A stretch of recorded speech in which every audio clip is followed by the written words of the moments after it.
Assalamualaikum warahmatullahi taala wabarakatuh dan salam sejahtera. Saya Muhammad Danish bin Kamarul Zaman dari Sekolah SMK Perwirajaya CEA 8020.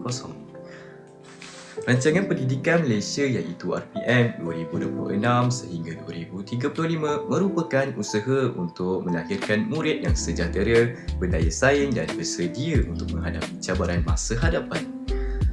Dalam dunia yang semakin maju dan mencabar, murid bukan sahaja perlu cemerlang dalam akademik, malah perlu mempunyai sahsiah yang baik, kesihatan yang seimbang serta kemahiran untuk berfikir secara kreatif dan kritis.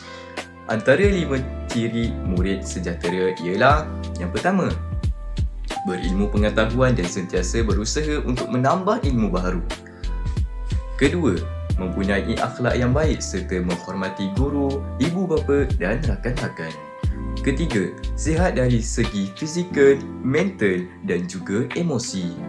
Keempat, mestilah kreatif dan inovatif dalam menyelesaikan masalah serta menghasilkan idea yang baharu. Kelima, prihatin serta bertanggungjawab terhadap masyarakat dan alam sekitar.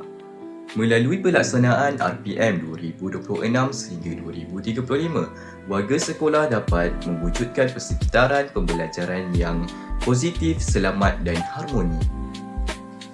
Murid menjadi lebih berdisiplin, berkeyakinan dan mampu bekerjasama dengan baik. Guru pula dapat membantu melahirkan generasi yang berilmu, berakhlak dan berkualiti. Kesimpulannya, RPM 2026 dan 2035 mampu melahirkan generasi yang cemerlang, seimbang dan berdaya saing untuk kemajuan negara. Sekian. Wabillahi taufiq wa hidayah. Wassalamualaikum warahmatullahi wabarakatuh. Terima kasih.